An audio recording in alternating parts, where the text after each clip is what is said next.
எல்லா புகழும் இறைவனுக்கே. Hello friends, welcome to Keelakarai kitchen. இன்றைக்கி நம்ம சேனலில் பார்க்க போகிறது ஈதன்னைக்கு காலை பசியர்வாக செய்யக்கூடிய ஈஸியான டேஸ்டியான பிரியாணி ரெசிபி தான் பார்க்க போகிறோம். ஸோ வீடியோக்குள்ளே போகிறதுக்கு முன்னாடி இப்போ தான் நம்ம சேனலை ஃபஸ்ட் டைம் பார்க்குறீங்கன்னா மறக்காமல் சப்ஸ்கிரைப் பண்ணிவிட்டு கூடவே பக்கத்தில் இருக்க பெல் ஐக்கானும் கிளிக் பண்ணிக்கோங்க. அப்போ தான் நான் போடுற வீடியோ நோட்டிஃபிகேஷன் உடனே வரும். இப்போ வாங்க வீடியோக்குள்ளே போகலாம். ஃபர்ஸ்ட் இந்த ரெசிபிக்கு தேவையான மட்டனை மேரினேட் பண்ணிக்கிடலாம். இதுக்கு 3/4 கிலோ மட்டன் வாங்கி இதை க்ளீன் பண்ணி எடுத்து வச்சுருக்கேன். இது கூட தேவையான அளவு salt, 2 teaspoon chilli powder, 1/2 teaspoon மஞ்சள் தூள், 2 டீஸ்பூன் இஞ்சி பூண்டு பேஸ்ட், அப்புறமா 100 ml தயிர் எல்லாத்தையும் சேர்த்துட்டு இதை நல்லா மிக்ஸ் பண்ணி விட்டுக்கோங்க. இது 1/2 அன் ஹவர் நல்லா ஊறட்டும். நம்ம மட்டனுக்கு பதிலாக இதை சிக்கன்லேயும் செய்யலாம், அதுவும் நல்லாயிருக்கும். அடுத்ததாக இந்த ரெசிப்பியில் சேர்க்குறதுக்கு தேவையான அளவு புதினா இலைகளை நான் என்னோடய பால்கனியிலேருந்து கட் பண்ணி எடுத்துக்கிறேன். ஸோ இந்த மாதிரி நாமளே வளர்த்த இலைகளை கட் பண்ணி சேர்க்கும்போது அது ஒரு தனி சந்தோஷம்தான். இது ரொம்ப ஃப்ரெஷ்ஷாக இருந்துச்சு. நம்ம புதினா இலைகளை அப்பப்போ தான் சமையலுக்கு யூஸ் பண்ணுவோம். ஸோ இந்த மாதிரி நாமளே வீட்டில் வளர்த்துட்டோன்னா தேவைப்படும் போது எடுத்து யூஸ் பண்ணிக்கிடலாம். அடுத்ததாக இந்த பிரியாணிக்கு தேவையான ரம்பலையும் நான் என்னோடய பால்கனியிலேருந்தே கட் பண்ணி எடுத்துக்கிறேன். இந்த ரம்பலை சேர்க்குறதுனால நம்ம செய்கிற ரெசிபி நல்லாவே வாசனையாக இருக்கும். ரம்பலைன்னா என்னன்னு சொல்லிட்டு நிறைய பேர் கேட்டிருந்தீங்க, இதுதான் அது. ஸோ ரம்பலையும் புதினாவும் எப்படி நான் வளர்த்தேன்னு சொல்லிட்டு கூடிய சீக்கிரமே வேறொரு வீடியோவில் சொல்கிறேன்.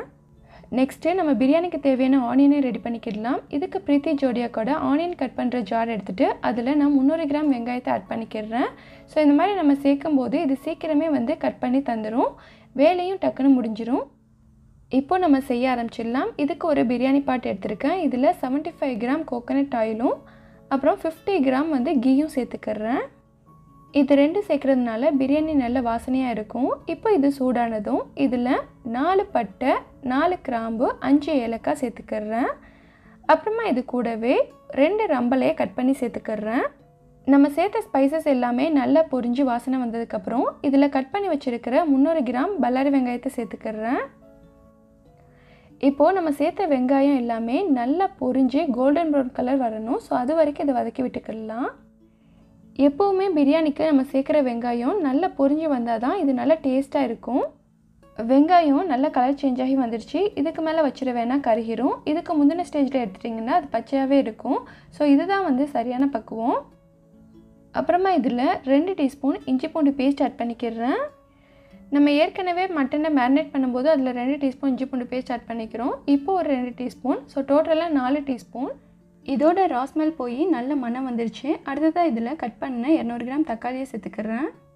தக்காளியையும் நான் அதே மிக்ஸி ஜாரில் தான் கட் பண்ணேன். நல்ல ஈஸியாக ஸ்லைஸாக கட் பண்ணி கொடுத்துருச்சு. இங்கே நான் நைஃபே யூஸ் பண்ணலை. ஸோ குயிக்காக வேலையை முடிக்கிறதுக்கு இந்த மெத்தட் ரொம்பவே யூஸ்ஃபுல்லாக இருக்கும். அடுத்ததாக இதில் 4 பச்சை மிளகாய் சேர்த்துக்கிறேன். யூஸ்வலாக பிரியாணி பொறுத்த வரைக்கும் காரத்துக்காக நம்ம மிளகாய் தூள் ஆட் பண்ணுறதை விட இந்த மாதிரி மிளகாய் சேர்த்தா தான் இது நல்ல வாசனையாக இருக்கும், டேஸ்ட்டாகவும் இருக்கும். அப்புறமா இந்த பிரியாணிக்கு தேவையான அளவு சால்ட் சேர்த்துக்கிறேன். நம்ம ஏற்கனவே மேரினேட் பண்ணும்போதும் அதில் சால்ட் சேர்த்துருக்கோம். ஸோ அதனால் அளவோடு பார்த்து சேர்த்துக்கோங்க. பச்சை மிளகாய் உங்கள் கார தேவைக்கு ஏற்ற மாதிரி நீங்கள் பார்த்து சேர்த்துக்கோங்க. இப்போ நம்ம சேர்த்த தக்காளியும் வெங்காயமும் நல்லா வதங்கிருச்சு. அடுத்ததாக இதில் நம்ம மேரினேட் பண்ணி வச்சுருக்கிற மட்டனை சேர்த்துக்கலாம். நம்ம மட்டனை மேரினேட் பண்ணி வச்சு சேர்க்குறதுனால புளிப்பு காரம் எல்லாமே நல்லா உள்ளே இறங்கியிருக்கும். மட்டனை சும்மா சேர்க்குறத விட இந்த மாதிரி மேரினேட் பண்ணி சேர்க்கும்போது இது ரொம்ப நல்லா இருக்கும். இப்போதைக்கு இதில் தண்ணி சேர்த்துற வேணாம், மட்டன் விடுற தண்ணியிலே இது கொஞ்சம் நேரம் குக் ஆகட்டும்.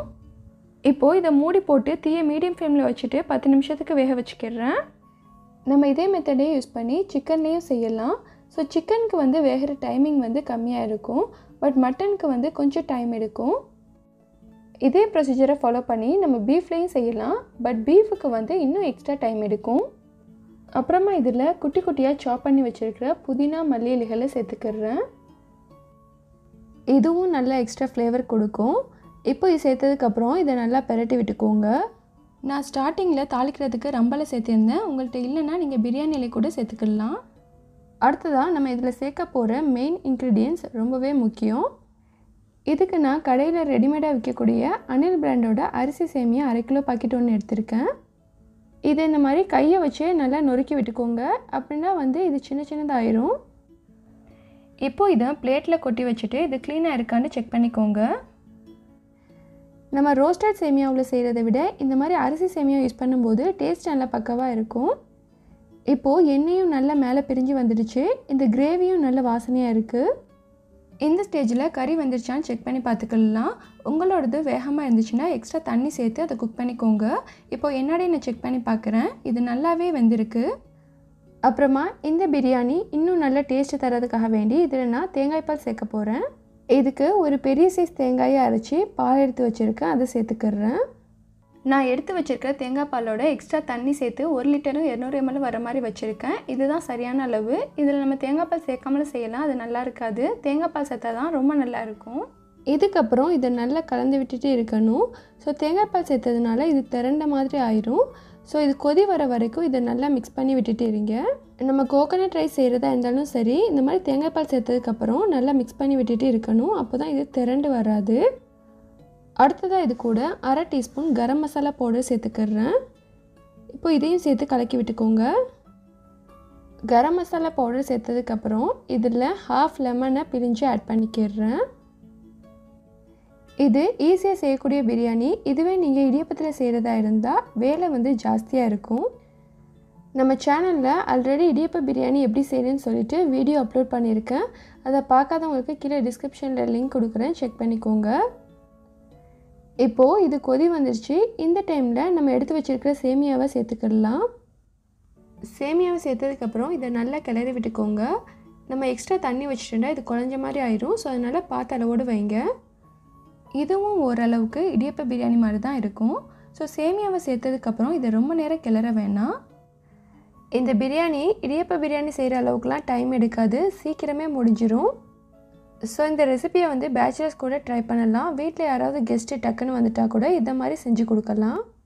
பெருநாள் காலையில் நம்ம பரபரப்பாக வேலை செய்யாமல் அசால்ட்டாக வேலை செய்யணுன்னா இந்த மாதிரி பிரியாணியை ட்ரை பண்ணுங்கள். டேஸ்ட்டு ரொம்ப அட்டகாசமாக இருக்கும். இப்போது இதை மூடி போட்டு தீயை லோ ஃப்ளேமில் வச்சுட்டு குக் பண்ணிக்கிடலாம். அடுத்ததாக ஒரு சின்ன கடாய் எடுத்துருக்கேன். இதில் 25 கிராம் நெய் விட்டுக்கிறேன். நெய் சூடானதும் இதில் 30 உடைச்ச முந்திரி சேர்த்துக்கிறேன். ஸோ முழுசாக இருந்துச்சுன்னா 15 ஆட் பண்ணிக்கோங்க.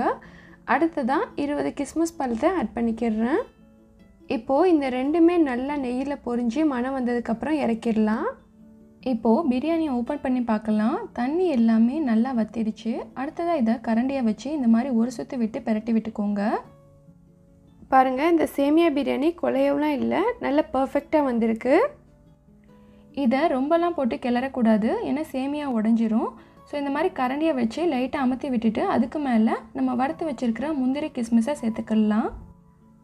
இதை நல்லா பரத்தி விட்டுட்டு ஸ்டவ்வை ஆஃப் பண்ணிவிட்டு ஒரு 5 மினிட்ஸ்க்கு மூடி வச்சிடலாம். அதுக்கப்புறம் எடுத்து சர்வ் பண்ணால் கரெக்டாக இருக்கும். அவ்வளோதான், ரொம்பவே ஈஸியான டேஸ்டியான பெருநாள் காலையில் செய்யக்கூடிய ஈத் ஸ்பெஷல் அரிசி சேமியா பிரியாணி சூப்பராக ரெடி ஆகிடுச்சு. கண்டிப்பாக உங்கள் எல்லாருக்குமே இந்த வீடியோ பிடிச்சிருக்குன்னு நினைக்கிறேன். வீடியோ பிடிச்சிருந்தால் லைக் பண்ணிவிட்டு உங்கள் ஃப்ரெண்ட்ஸ் அண்ட் ஃபேமிலிஸ்க்கும் ஷேர் பண்ணுங்கள். மறக்காமல் நம்ம சேனலை சப்ஸ்கிரைப் பண்ணுங்கள். அடுத்து ஒரு இன்ட்ரெஸ்டிங்கான வீடியோவில் சந்திக்கிறேன். தேங்க்ஸ் ஃபார் வாட்சிங்.